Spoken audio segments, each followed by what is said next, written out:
Good morning, Little Masters, and welcome back to today's Tolkien Times. I'm the Man of the West, also from the Prancing Pony podcast. Let's keep Series 7 of today's Tolkien Times going with our new Monday segment, Middle-earth Map Monday.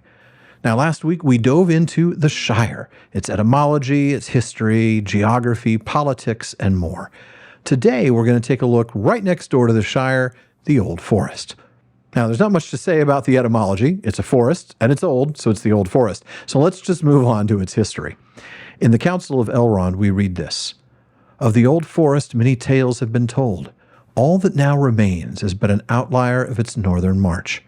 Time was when a squirrel could go from tree to tree from what is now the Shire to Dunland, west of Isengard."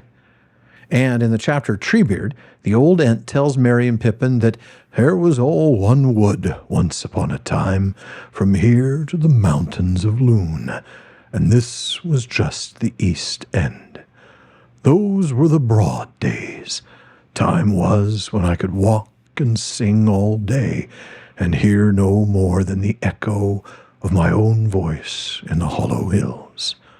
The woods were like the woods of Lothlorien, only thicker, stronger, younger, and the smell of the air. I used to spend a week just breathing." So, there was once a vast forest covering most of the region of Eriador long ago, before the Second Age, given Elrond's timeline and explanation, and we also know that because it was in the Second Age that forest was devastated. And for that, I am going to read a lengthy portion from the history of Galadriel and Celeborn from Unfinished Tales. In the earlier days, at the time of the first explorations of the Númenóreans, the situation was quite different. Minhirioth and Enedwaith were occupied by vast and almost continuous forests, except in the central region of the Great Fens. The changes that followed were largely due to the operations of Tar Aldarion, the Mariner King, who formed a friendship and alliance with Gil-galad. Aldarion had a great hunger for timber, desiring to make Númenor into a great naval power. His felling of trees in Númenor had caused great dissensions. In voyages down the coasts, he saw with wonder the great forests, and he chose the estuary of the Gwathlo for the site of a new haven entirely under Númenorian control. Gondor, of course, did not yet exist. There he began great works that continued to be extended after his days. This entry into Eriador later proved of great importance in the war against Sauron, Second Age 1693 to 1701, but it was in origin a timber port and shipbuilding harbor. The native people were fairly numerous and warlike, but they were forest dwellers, scattered communities without central leadership. They were in awe of the Númenóreans, but they did not become hostile until the tree felling became devastating. Then they attacked and ambushed the Númenóreans when they could, and the Númenóreans treated them as enemies and became ruthless in their fellings, giving no thought to husbandry or replanting. The fellings had at first been along both banks of the Gwathlo, and timber had been floated down to the haven, Lon Dire. But now the Númenóreans drove great tracks and roads into the forests northwards and southwards from the Gwathlo, and the native folk that survived fled. The devastation wrought by the Númenóreans was incalculable. For long years, these lands were their chief source of timber, not only for their shipyards at Lon Dire and elsewhere, but also for Númenor itself. Shiploads innumerable passed west over the sea. The denuding of the lands was increased during the war in Eriador, for the exiled natives welcomed Sauron and hoped for his victory over the men of the sea. Sauron knew of the importance to his enemies of the Great Haven and its shipyards, and he used these haters of Númenor as spies and guides for his raiders.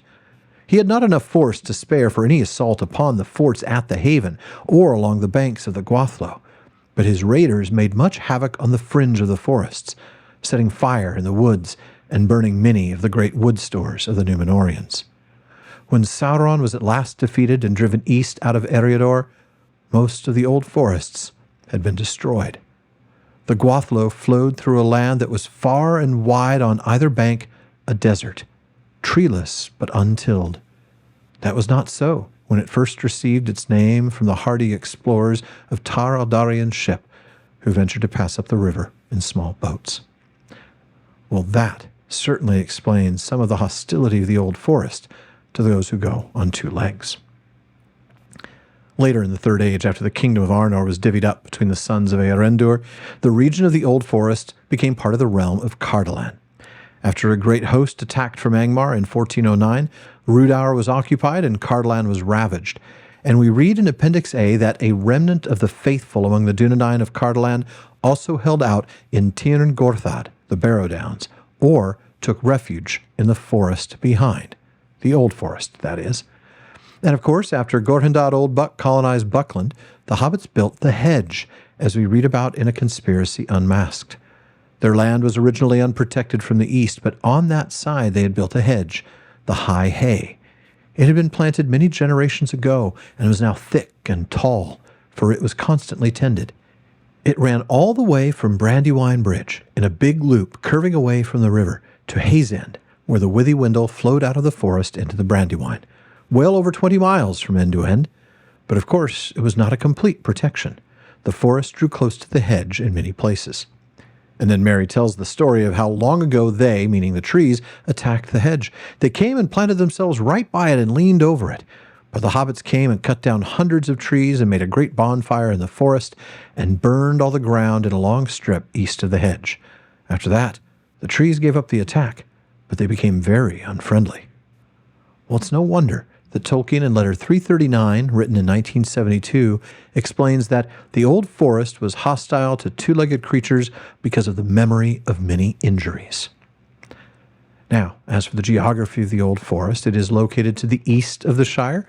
It's bordered on the west by the Brandywine River and the Hedge, and on the east by the Barrow Downs. It appears to have grown close to the Great East Road at its northern reach, and it ends in the south where the Brandywine takes a big turn to the east. Now, based on Tolkien's maps, it appears to be about 1,000 square miles in area. And importantly, a tributary of the Brandywine, the Withywindle, runs through the heart of the forest from the northeast to the southwest, where it eventually meets the Brandywine south of the Great Hay near Hayes End. Now, the Withywindle, not to mention Tom's house, are a topic for another day. Perhaps next week, as I lead us into the next place on Middle-earth Map Mondays, the Barrow Downs. Folks, that wraps it up for Middle-earth Map Monday, but if you have a mailbag question you'd like me to answer next series, please email it to barlaman@theprancingponypodcast.com. In fact, please do. The reason I'm covering maps this series is because Barlaman's bag is nearly empty. So send in your questions and let them know it's for today's Tolkien Times. I'll get to it as soon as possible, with priority going to supporters of the show on Patreon. Speaking of which, if you'd like to help me keep making this show better, please visit patreon.com/TolkienTimes. to find out who you can join the TTT Content Council, get a bonus episode every week, and more. Join me again tomorrow on today's Tolkien Times for Tolkien Tuesday as we learn more about the professor himself. If you're watching this on YouTube, please like and subscribe. Please follow or subscribe on podcast apps and follow @Tolkien Times on social media. Finally, as Faramir says, go with the goodwill of all good men.